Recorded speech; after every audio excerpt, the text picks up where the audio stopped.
शकुनी से ये कहा है कि मामा कोई ऐसा उपाय बताओ कि जो हम बदला ले सकें।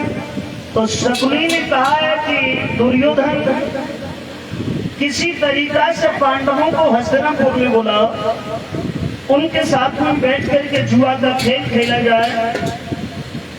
अगर ये बात पांडव मान लेते हैं तो ये कोई बड़ी बात नहीं होगी, लेकिन शर्त एक रखना पुत्र, ये शर्त रखना कि तुम्हारे पक्ष में पांसे हम फेंकेंगे। यही हुआ है, पांडवों को निमंत्रण भेज करके बुलाया गया है। पितामह भीष्म सारा षड्यंत्र जानते थे। अर्जुन जब उनसे मिलने के लिए गए हैं तो जवाब दिया है कि बेटा तुम चले गाय को आए, तुम्हें इस समय नहीं आना चाहिए था। लेकिन उधर महाराज धृतराष्ट्र की सभा में ही दुर्योधन ने शकुनी के सानिध्य में युधिष्ठिर के साथ में जुआ का खेल शुरू कर दिया। उस जुआ के खेल में युधिष्ठिर सब कुछ हार गए, हाथी घोड़ा सेना शासन, और यहाँ तक हुआ कि खुद भी दुर्योधन के पास बन गए। दोनों हाथ जोड़े कि मामा अब तो ये दूध पीना बंद कर दी जाए, क्योंकि हमारे पास में कुछ बचा नहीं है। शकुनी कहने लगा है कि भांजे अभी तो तुम्हारी पत्नी शेष है, उसे दाव पे लगा, हो सकता है कि उसकी किस्मत से तुम्हारी किस्मत जाग जाए।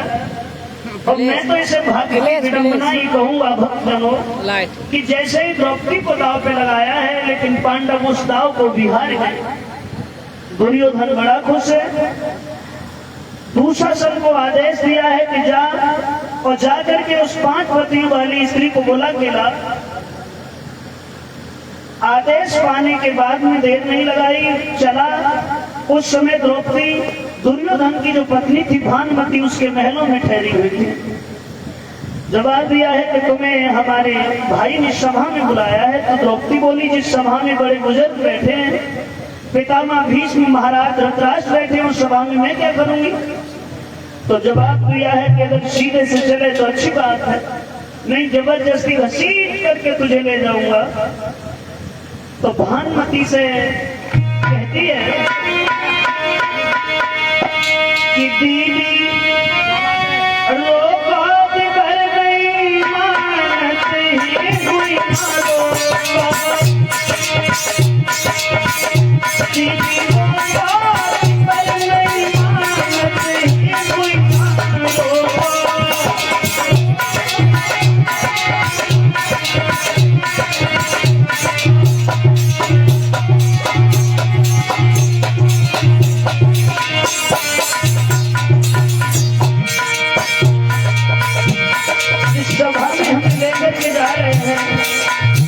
उस सभा में बड़े बुजुर्ग बैठे हैं।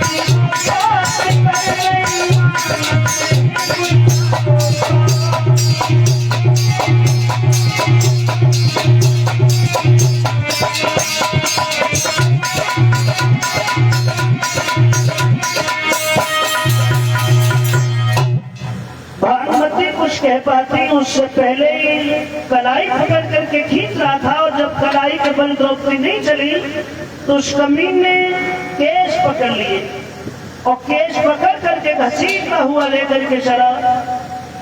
लेकिन एक बात कहूंगा भक्तजनों कि जिस घर में जिस परिवार में स्त्री का अपमान होना शुरू हो जाए तो आप जान लेना कि इस घर का पतन नजदीक आ गया है। हम लोग राम कृष्ण को मानते हैं, बहुत मानते हैं, और हम ये कहते हैं कि राम को मत मानो चाहे कृष्ण को मत मानो, लेकिन जो राम ने किया है जो कृष्ण ने किया है उससे मानो। गुरु को मत मानो लेकिन गुरु की आज्ञा का पालन तो करो। राम ने क्या नहीं किया था, पत्नी का अपमान करना राम और कृष्ण नहीं सिखाते हैं। कि नित्य करो पत्नी व्रत का, और यदि घर में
जवाब दिया है कि स्त्री का सम्मान करना चाहिए। कुछ पुरुष ये कहते हैं कि भाई हम पुरुष हैं, स्त्री है तो स्त्री बन के रहे। क्यों भाई, तुम में कुछ अलग है, पुरुष में और स्त्री में अंतर क्या है? अच्छा हमें ये बताओ। हमारी समझ में तो कोई अंतर नहीं है। ब्रह्मा जी के एक तरफ से स्त्री प्रकट हुई, दूसरी तरफ से पुरुष। ब्रह्मा जी से स्त्री और पुरुष की रचना हुई, तो एक तरफ से स्त्री प्रकट हुई और एक तरफ से पुरुष। इससे बड़ा कोई अंतर तो नहीं है। तो फिर क्यों कहते हो कि भाई स्त्री स्त्री है, पुरुष पुरुष है?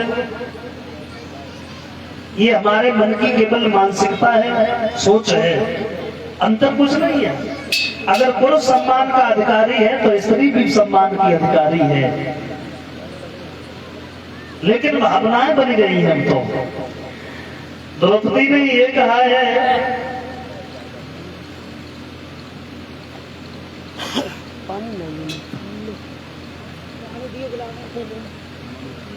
उस सभा में जैसे ही पहुंची है, देखा है कि सब लोग बैठे हैं, पितामह भीष्म, द्रोणाचार्य, और धृतराष्ट्र सब लोग बैठे हैं, लेकिन गर्दन झुकाए बैठे हैं। फिर पतियों की तरफ नजर गई तो वो भी बैठे हैं, वो भी गर्दन झुकाए बैठे हैं। और मन में फिर बड़ा कष्ट हुआ। स्त्री तो वो भी होती है जिसका एक पति होता है, जो अपनी पत्नी के स्वाभिमान के लिए अपने प्राणों को न्यौछावर कर देता है। और मेरे 5 पति हैं और उनकी स्त्री की ये दशा, मन में बड़ी गिलानी, बड़ा कष्ट।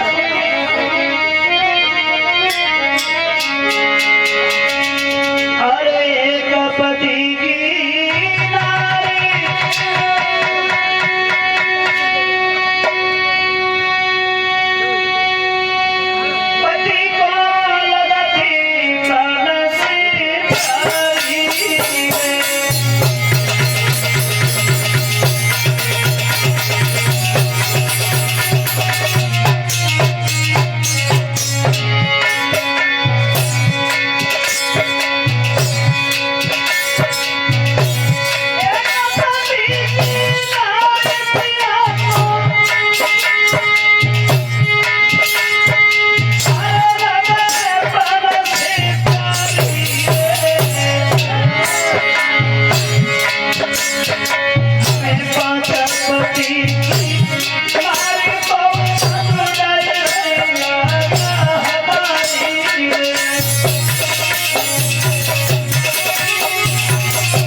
यही पता चलता है कि तुम नामर्द हो।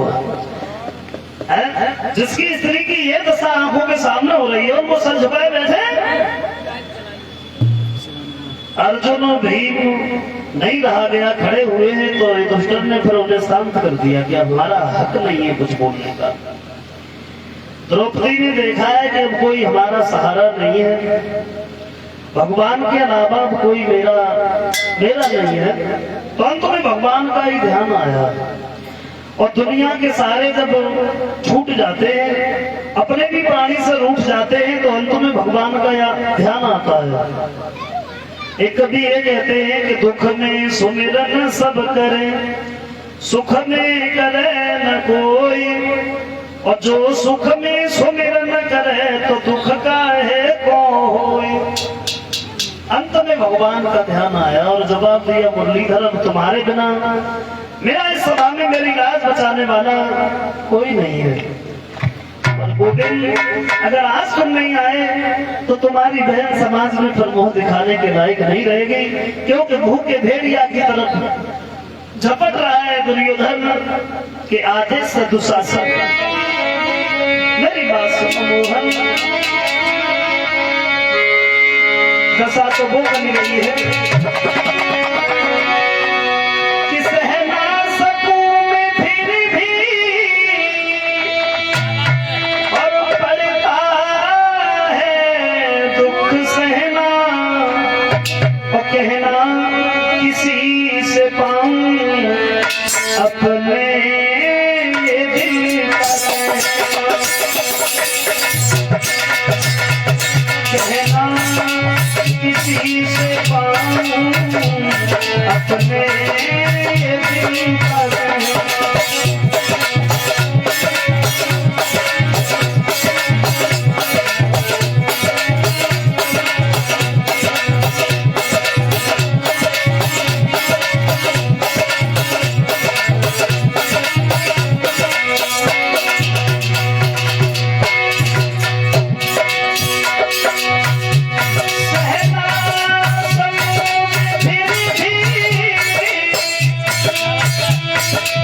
है दुख सहना,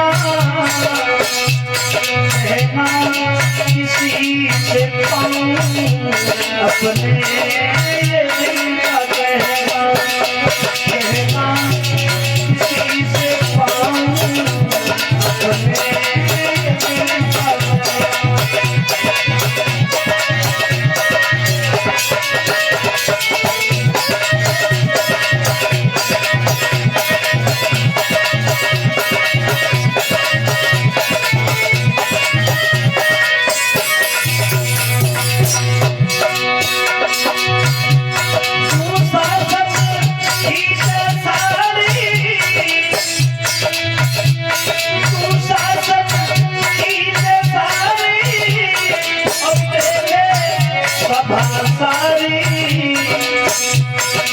सारी गई जो सारी तो जाए रात सारी, सारी गई जो सारी तो जाए रात सारी।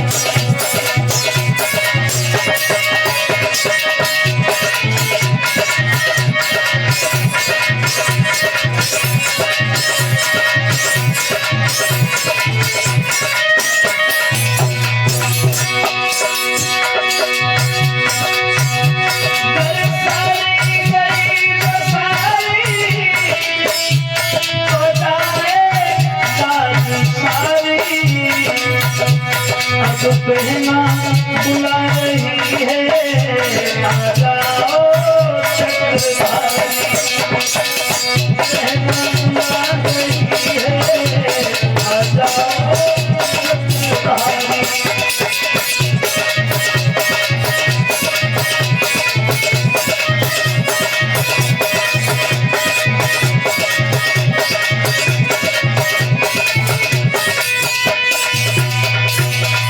जवाब दिया है भैया अगर तुम नहीं आए तो तुम्हारी बहन समाज को मुंह दिखाने की लायक नहीं रहेगी, और तुम क्या कहोगे समाज के सामने?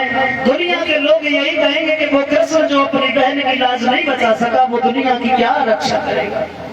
तुम याद करो पुरानी सुदर्शन चक्र से तुमने ससपाल का वध किया था, उंगली में चोट आई थी, मैंने अपनी साड़ी फाड़ के तुम्हारी उंगली बांधी, तो तुमने हमसे एक बात कही थी कि पांचाली में आज से तेरा लड़ी हो गया और समय आने पे एक एक धागे का ऋण चुका दूंगा। तो वो समय आज आ गया है भैया।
भगवान कृष्ण को आवाज जब लगाई है, भगवान कन्हैया ने उसी सभा में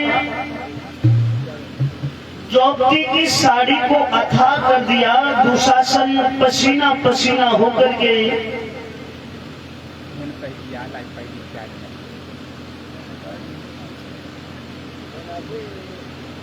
पसीना पसीना होकर के जमीन पे गिर गया और भगवान श्याम सुंदर ने पांचाली की रक्षा की है। लेकिन उसी समय श्रोता बंधुओं, पांचाली उठकर के खड़ी हुई, दुर्योधन को श्राप देने वाली थी और तब तक मां गांधारी ने आकर के समझाया है कि बेटी, ये मेरा पुत्र जो है ये वो कलंक है कि अगर इसे मृत्यु दंड भी दिया जाए तो वो न्याय नहीं होगा। लेकिन जो भी है, फिर भी मैं तेरे सामने दोनों हाथ जोड़ के आग्रह करूंगी कि इसे श्राप मत देना।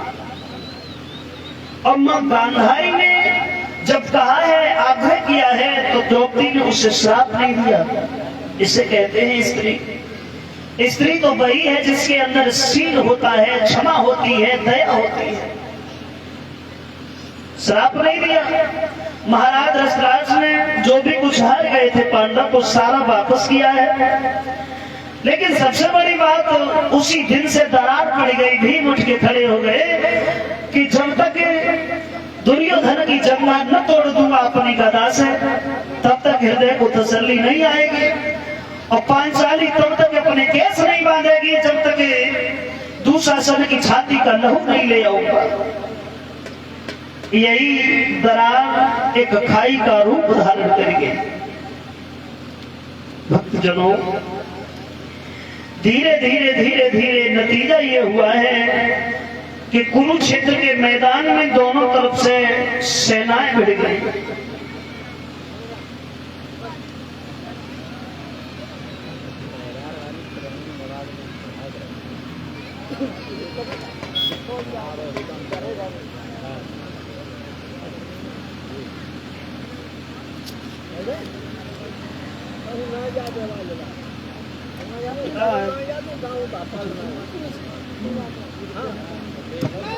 एक 500 रुपए हमारे करीब में भिजवा रहे हैं मानवर महेंद्र सिंह यादव, परीक्षित महाराज, मेजर सूबेदार देवेंद्र सिंह यादव, वीरपति महाराज, डॉक्टर जितेंद्र सिंह यादव, आशुतोष सिंह, अंशिक और आर्यन सिंह और फ्लविस, उनकी तरफ से भगवान से कामना करेंगे प्रभु समाज का सम्मान दिलाते रहे, दीर्घ आयु हो, धन दौलत से भंडार भरे रहे। बोलिए भक्तवत्सल भगवान की। हमारे परीक्षित महाराज कह रहे हैं कि एक लाइन आधा, तो हम क्षमा चाहेंगे क्योंकि ये आधा और जो भी है ये चीज कथा में अच्छी नहीं लगती है। अब मैं एक लाइन सुनाऊंगा तुम्हें, केवल एक लाइन।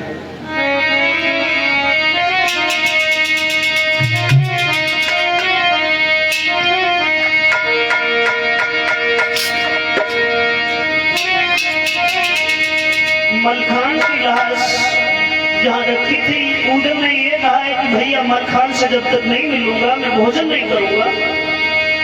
तो आल्हा देवलोक से शक्ति को लेकर के आए हैं। उधर जहां बैठे तो उनसे कहा गया है कि तुम मलखान से मिलो।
अगर हम ये जान लेते कि एक क्षण भी कि तुमसे सामने घिरे हो तो रेशे में रुकना हराम।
आओ देखें आगे कथा में।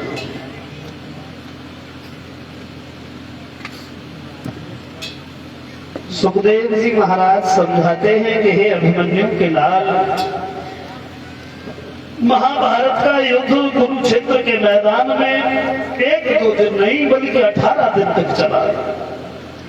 बड़े बड़े महारथी मारे गए कौरव सेना से।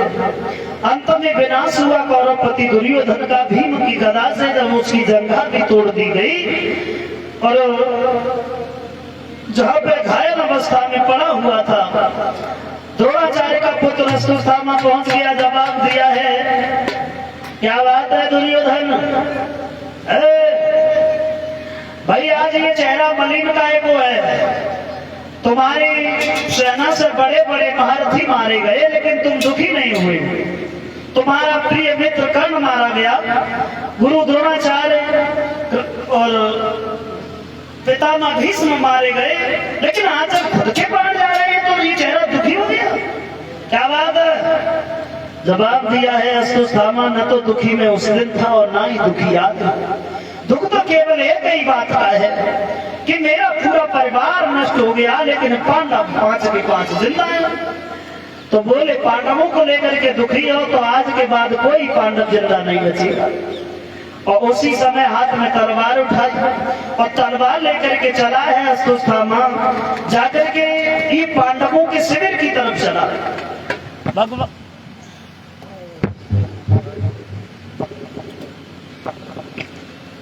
भगवान कन्हैया समझ गए कि अश्वत्थामा आ रहा है, तो रात में ही पांडवों को लेकर के ये जंगल में चले गए और उसी शिविर में पांडवों के 5 पुत्रों को लिटा दिया। और जैसे ही पुत्रों को देखा है, उसने नहीं देख पाया ये पांडव ही या पांडवों के पुत्र। क्रोध के आदेश में आने के बाद देखा, अरे पड़े हुए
उसी समय 5 के सर उठाए, झोली में रखे, लेकर के पहुंच गया। और जैसे ही दुर्योधन ने देखा है तो बड़ा खुश हुआ, इतना क्रोध किया है कि 5 सरों को अपने घुसा के प्रहार से ही तोड़ दिया। एक बात रही है अश्वत्थामा, तुझसे तो भूल बनी गई। बोले भूल हमसे कैसे बनी गई महाराज? जवाब दिया, ये पांडवों के सर नहीं है। मतलब ये है कि अगर ये पांडवों के सर होते तो 4 सर तो फूट जाते। भीम का सर तो वज्र के समान, वो किसी तरीका से मेरे घुसा के प्रहार से नहीं फूटता, लेकिन ये तो 5 फूट गए। इसका मतलब ये है ये पांडवों के सर नहीं है। दोनों हाथ जोड़े, महाराज माफ करना, अगर हमसे कोई भूल से भी भूल हुई है तो हम क्षमा चाहते हैं। आज पांडवों के पुत्र अगर खत्म हुए तो कल पांडव जिंदा नहीं बचेंगे। तो अश्वत्थामा की बात सुनकर के दुर्योधन ने एक बात कही, देख मेरी दुश्मनी केवल पांडवों से है, बच्चों से कोई मतलब नहीं है। तूने गलत तो ये किया कि यही पुत्र मेरे जीवन के, मेरे वंश के अंतिम दीप थे, उन्हें भी उजाड़ दिया तूने। जवाब दिया, महाराज आज तो बड़े धर्म की बात कर रहे हो और तुम्हारे मुंह से ये धर्म की बात बिल्कुल अच्छी नहीं लगती। तुम्हारे मुंह से केवल अन्याय और अधर्म की बातें ही अच्छी लगती है। तुम ये बातें ना करो तो ही अच्छा है। ये कहते हो कि बच्चों से दुश्मनी नहीं, आज तो बड़ी अच्छी बात करते हो। अगर यही बात पहले सोच लेते तो शायद तुम आज यहाँ नहीं होते।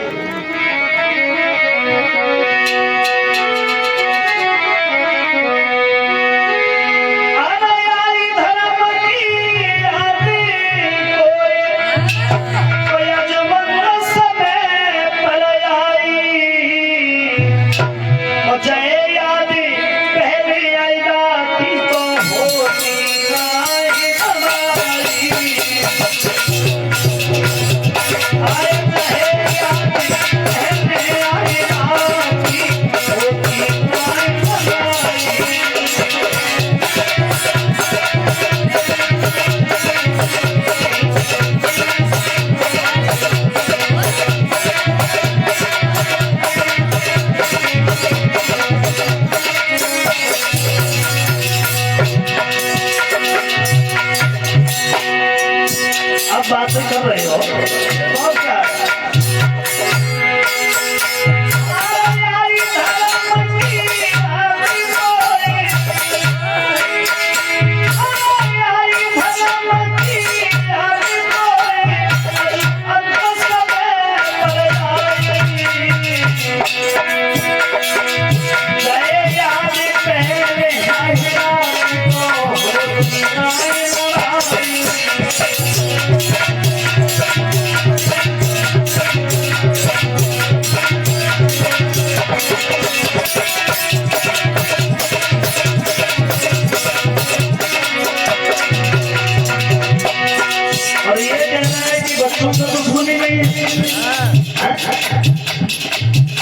धर्म का सहारा कब दिया था तू? भरी सभा में नगिन करने की कुलवधु द्रौपदी को तूने पूरी कोशिश की। पांडवों के साथ में क्या किया तूने?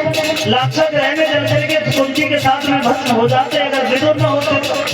और ये कह रहा है कि बच्चों से दुश्मनी नहीं है। अभिमन्यु को तुम हम सब ने घेर के मार दिया कुरुक्षेत्र के मैदान में, भी तो एक बच्चे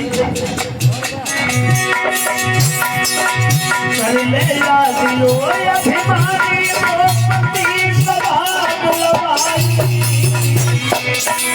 लाक्षा कहते दुर्योधन में आती गई बाई।